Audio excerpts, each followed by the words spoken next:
Good morning everyone, আমি রিঙ্কি। আমার নতুন একটা ব্লগে আবার আপনাদেরকে একবার স্বাগত। আজকের হচ্ছে বৃহস্পতিবার, এখন বাজে সকাল 10টার মতো। তো প্রত্যেক দিনের মতো আমি রেডি হয়ে গেছি আজ ছেলেকে স্কুলে আনতে যাব বলে। তো চলুন আপনাদেরকেও সাথে করে নিয়ে যাব। আর দেখুন কি সুন্দর রোদ উঠেছে না আজকে। আর সকালবেলাটা কিন্তু খুব বৃষ্টি হচ্ছিল, মানে মেঘ একদম পুরো কালো হয়েছিল আকাশ।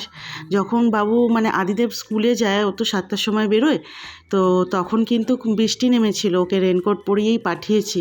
আর এদিকে দেখুন রোদ উঠেছে বলে আমি জামাকাপড়গুলো মেলে দিয়েছি। খুব সুন্দর রোদ উঠেছে, কিন্তু বর্ষাকালে এরকম রোদ ওঠা মানেই একদম বৃষ্টি নামার একদম আশঙ্কা থাকে। আর এদিকে দেখুন আমি টোটোতেও উঠে গেছি। আর এতটাই রোদ উঠেছে মানে যেন খুব গরম গরম মনে হচ্ছে, কিন্তু বর্ষাকালে না এই রোদটা ওঠাটাও খুব দরকার, সারাদিন বৃষ্টি হয়। তো চলুন, আদিদেবের তো ছুটি নেই, আর আজকের রথের সবাইকে অনেক অনেক শুভেচ্ছা। আজকের যে তো আমাকে যেতে হচ্ছে ওকে স্কুলে আনতে, তো আমাদের রথের কিছু স্পেশাল প্ল্যানিং নেই যে বিকালে বেরোবো, অন্য বছর থাকে, আজকে নেই। তো এই যে আমি আদিদেবকে নিয়ে চলে এসেছি, তার মাঝে কোনো রকমের ভিডিও ক্লিপ আমি নিতে পারিনি। আর আজকে দেখুন ওর কিন্তু খুব ভালো এনার্জি আছে, ওর প্রত্যেক দিনই থাকে। স্কুল থেকে বেরোয় যখন খুব মজা করতে করতে বেরোয়। আর ট্রেনে তো যত লোকের সাথে ও পারে কথা বলে নিতে পারলেই ওর পক্ষে ভালো, আর সবার সাথে খেলবে। তো আজকে তাড়াতাড়ি ট্রেনও পেয়ে গেছি। দেখুন এই 1টা বাজে এখন, আজকে তাড়াতাড়ি বাড়ি ফিরবো মনে হচ্ছে। অন্যান্য দিন ট্রেনটা একটু লেট করে, বাট আজ একটু তাড়াতাড়ি পেয়ে গেছি। আর এই যে পাশে দেখছেন, এটা আমাদের জগন্নাথ মন্দির, আমাদের এখানকার। আর এই রথটায় করে আজকের ওনাকে মানে চড়ানো হবে, মানে দড়ি টানা হবে রথের। আর খুব ভালোই মানে রোদটা তো এখনও পর্যন্ত আছে সকাল থেকে। আর যেটা হয় মানে বাড়িতে এসে ভীষণ টায়ার্ড হয়ে যাই আমরা, তো খাওয়া দাওয়া করে একটা লম্বা ঘুম দিয়ে ঘুম থেকে উঠে একটু ফ্রেশ হয়ে চাটা খেয়ে আর ছেলেকে নিয়ে পড়তে বসেছি। আর ও এখন করছে হোমওয়ার্ক, মানে এটা কালকে ক্লাস ওয়ার্ক হবে, অ্যাপেল কালার। তো ওটাই আমি ওকে করতে দিয়েছি। তো করতে মানে অ্যাপেল কালার করতে করতে ওর যে কত রকমের কথা বলছে তার ঠিক নেই। মানে ওর পড়তে পড়তে খুব শরীর খারাপ লাগে, ওর ভালো লাগে না, ওর জ্বর হয়। এটা আর কি রোজগারের আমাকে শুনে শুনে অভ্যাস হয়ে গেছি। বাচ্চা তো কী বলবো বলুন, কিন্তু এইগুলো তোকে করতেই হবে, জানি। আর নিজেরও খারাপ লাগে যে ওর ভালো না লাগলেও ওকে করতে হবে, কেননা কালকে স্কুলে গেলে তো ওকে এইগুলো করাবে। তো সেই জন্য আজকে একটু প্র্যাকটিস করিয়ে নিচ্ছি। আর আজকের আপনাদেরকে একটা কথা শোনাই, চলুন। কি খাচ্ছ তুমি? তুমি কি খাচ্ছ? পপকর্ন।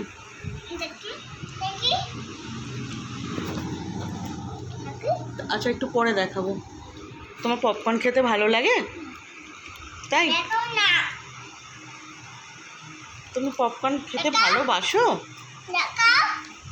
আচ্ছা, তুমি জনগণ মনটা একটু বলো তো। জনগণ মন অধিনায়ক জয় হে ভারত বিরাট পাঞ্জাবন সিন্ধু উষ্টটময়টা দাবি উত্তল বঙ্গ মেঘই মাতলয় অনুরগুয়া গঙ্গা উত্তল জয় জয়ঙ্গা তব সুরনামে জাগে তব সুরা আশিস মাগে ঘায়ে তব জয় ঘট জনগণ মনোরি নায়ক জয় হে জয় হে জয় হে জয় জয় জয় জয় জয় হে। এবার পাকা চালা। চলুন, খেলা, মজা, গান, পড়া সব হয়ে গেছে। তো এবারে কালকের ক্লাসের রুটিন ওয়াইজ আমাকে ওর ব্যাগটা গুছিয়ে নিতে হবে। আর আদিদেবের এই জনগণ মন গানটা কেমন লাগলো একটু সবাই আমাকে কমেন্ট করে জানাবেন। আর ও জানেন তো গান করতে খুব ভালোবাসে। তো সারাদিনে এই যে জনগণ মন যে কতবার গান করে তার ঠিক নেই। তো মানে সারাদিন হয়তো 100বারও গানটা করে। স্কুলে যাওয়ার সময় গান করে, স্কুল থেকে আসার সময় রীতিমতো গান করে, ঘুম থেকে উঠে পড়তে বসেও ওই গানটা করতে করতেই লেখে, পড়ে, সব কিছু করে। তো ওর গান খুব পছন্দের জিনিস, খুব গান করতে ভালোবাসে, জানেন তো। আর এদিকে ওর ব্যাগটা আমি গুছিয়ে নিচ্ছি। তো কালকে জানি না ক্লাসে কি করবে। তো চলুন, কালকের ওর ড্রয়িং বুক যাবে। আর এখানে দেখুন এই ম্যাঙ্গো, তারপরে এই ব্যানানা, অ্যাপেলগুলো সব আদিদেবী কালার করেছে। তো এখন নতুন নতুন সব শিখছে, ওর ইন্টারেস্টিং লাগে এই কালারগুলো করতে।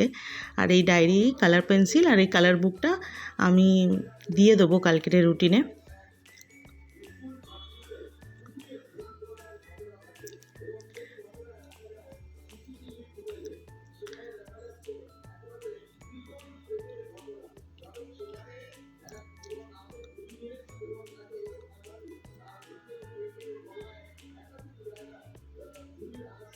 চলুন, হয়ে গেছে, এবার একটু রান্নাঘরে যাই। আর আজকে যেহেতু রথ, তো এরকম ওর বাবা আসার সময় আজকের একটু নিয়ে এসেছিল জিলাপি। তো এই যে কতগুলো জিলাপি এনেছে, তো নিচে কিছুটা দিয়েছে আর আমাদের তিনজনকার জন্য একটু রেখেছে। তো আমি এখনও খাইনি, তো রাতে খাওয়া দাওয়ার পর আমি একটা কি দুটো খেয়ে শোবো। আর এখানে ওর বাবার দুটো রুটি আমি বানিয়ে নিয়েছি। তো মোটামুটি মানে যাই আমরা খাই বা ভালো মন্দ যাই আনুক না কেন, না ও বাবা নিচে কিছুটা দিয়ে দেয়, কিছুটা আমাদের ওপরে রাখে। আর একটু দুধ আছে, এই দুধটা আমি গরম করে নেব। এই যে বার করে নিলাম ফ্রিজ থেকে। আর আজকে সকালে আমি একটু খিচুড়ি বানিয়েছিলাম, এই খিচুড়িটা একটু বেঁচে গেছে, তো এটাই আমার রাতে ডিনার হয়ে যাবে। আর কী বলুন তো, আজকে যেহেতু রথ, তো আমি ভাবলাম চলুন আজকে খিচুড়িটাই করি। আর এসব করতে করতে এবার বাজে রাত্রি 10টা মতন। এই যে এবার আমরা খাওয়া দাওয়া করবো, করে খেয়ে দিয়ে আর তাড়াতাড়ি করে শুয়ে পড়বো। আর টিভিতে হচ্ছে কুছ কুছ হোতা হ্যায়, এটা আমাদের সবার ভালো লাগার একটা মুভি, যখনই হয় আমরা চালিয়ে দেখি। তো চলুন, আমার ভিডিওটা ভালো লাগলে অবশ্যই আমার চ্যানেলটাকে সাবস্ক্রাইব করে দেবেন এবং দেখা হবে নেক্সট একটা ব্লগে। টাটা।